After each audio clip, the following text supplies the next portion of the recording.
So now three interesting problems in physics NEET exam. Okay, இப்போ இந்த question பார்க்கலாம். 2 point charges minus q plus q are placed at a comma 0 minus a comma 0. Here there is minus q, here there is plus q. Third charge, positive charge, is placed at 0 comma y. So positive charge plus q naught is placed at 0 comma y. That this distance is y, this distance is a. Find the value of y for which the force is maximum. சரி, இப்போ இந்த plus q naught, if it is placed at a very long distance, then the force will be, when it goes to infinity, the force will be 0. When it comes here at this point 0 0, then plus q naught will have repulsive force because of this, attractive force because of this, and the distance is less, it will have maximum force. So when y is equal to 0, the force on q naught will be maximum. The answer for this is this. Okay, but how do we get it? Little more explanation on this. Okay, suppose it is here, q naught is here, plus q will repel this in this direction, F, minus q will attract in this direction. How much will be the force F? It should be 1 by 4 pi epsilon naught q1 q2 q into q naught divided by this distance square. This distance is a square plus y square root, therefore this is a square plus y square, that is F. Here this angle is theta, therefore the resultant will be in this direction, angular bisector of these two forces. This angle is theta, therefore this is F cos theta, another F cos theta. The net force will be 2F cos theta.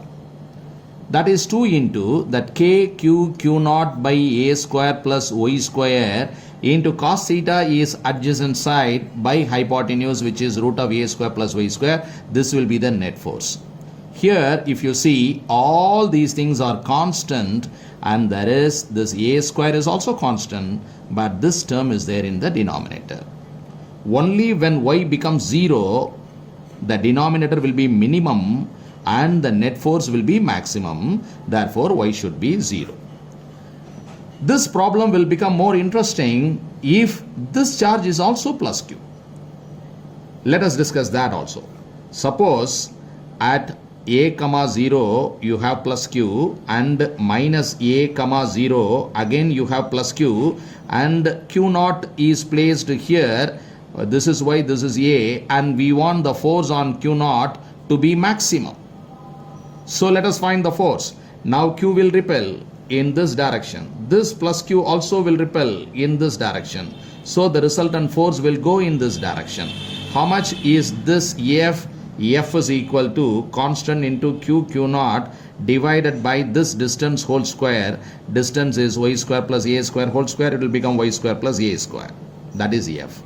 How much is the net force? F net will be, this angle is theta, this angle is 90 minus theta, therefore this angle is also 90 minus theta, therefore here the component is F sin theta component, F cos 90 minus theta, that is F sin theta component comes here, so 2F sin theta, which is equal to 2 into k q naught by y square plus a square into sin theta component is y divided by root of y square plus a square. It comes like this. When this will be maximum, we cannot put y is equal to 0 in this case, because the entire force will become 0, because if the charge is here, q naught is here, then what will happen? This this q will repel in this direction, this q will repel in this direction, equal and opposite forces, they will get cancelled, the force will become 0, it will not be maximum. When the charge goes to infinity also, the force is 0. The force will be maximum at somewhere along this line, and that distance is what we are finding out. So the maxima minima concept, you know, when f becomes maximum, the first derivative will become 0. So a function y is equal to f of x attains maximum or it attains minimum. You can draw at the point of maxima, you can draw horizontal tangent. At the point of minima, you can draw horizontal tangent. That means the slope dy by dx is actually 0 for the horizontal tangent. Tan 0 is 0. So first derivative is 0 for maxima. So we are going to differentiate this. What is that f net? I am writing it here. Everything is a constant except this y and y square plus a square power 3 by 2. So I am writing this as y into constant into y square plus a square power minus 3 by 2. This is f. So let us differentiate this. So df by dy is equal to uv method c into y square plus a square power minus 3 by 2 plus cy into differentiation of this minus 3 by 2 into y square plus a square power minus 5 by 2 into 2y, and this 2 is cancelled here. So this should be equated to 0. So what we get is c by y square plus a square power 3 by 2 minus 3 c y square by y square plus a square power 5 by 2 equal to 0. So now you take it to the other side. So this is c by y square plus a square power 3 by 2 is equal to c into 3y square by y square plus a square power 5 by 2. So c can be cancelled. Now cross multiply, you get y square plus a square is equal to 3y square. That means 2y square is equal to a square. That means y is equal to a by root 2. So the answer will be y is equal to a by root 2. Therefore, if this distance is equal to a by root 2, then the force experienced by q naught will be maximum. That is the concept. Now, I am going to the next question. Question 5. Look at this question. Two equally charged identical metal spheres A and B repel each other with a force F. So, there are metal spheres. Here the charge Q, here the charge Q. The distance is R. It experiences force F. What will be F? K into Q square by, I take it as 2R, okay, Q square by 4R square. This is one. Now, another identical uncharged sphere C is touched with A and then placed at the midpoint. So, there is one more sphere C. This is A, this is B. They have charge plus Q, and C has no charge initially. Now, C is going to touch A. Therefore, what will happen? This is A, this is C, this is Q, this is 0. When we touch it, the charge will become Q1 plus Q2 divided by 2, that will become Q by 2. Both the spheres will get equal amount of charge Q by 2, isn't it? Therefore, what will happen here is A is here with a charge Q by 2. C is placed at the midpoint with charge Q by 2. And B is here with the charge Q. This distance is R, this distance is R because we have taken the total distance as 2R. Now what is the force on B? That is the question. B will be repelled by this and F1. B will be repelled by this also. That is F2. The force is F1 plus F2. How much is F1 between these two? Is constant into product of the charges divided by distance square. How much is the force because of these two, Q and this? Constant into the product of the charges Q into Q by 2 divided by, this is R plus R, which will be 2R square, 4R square. So, the force on B, what I do is K Q square by 2R square. I write it now, 8R square, and take common K Q square by 4R square common. So here I will have 2, here I will have 1 by 2.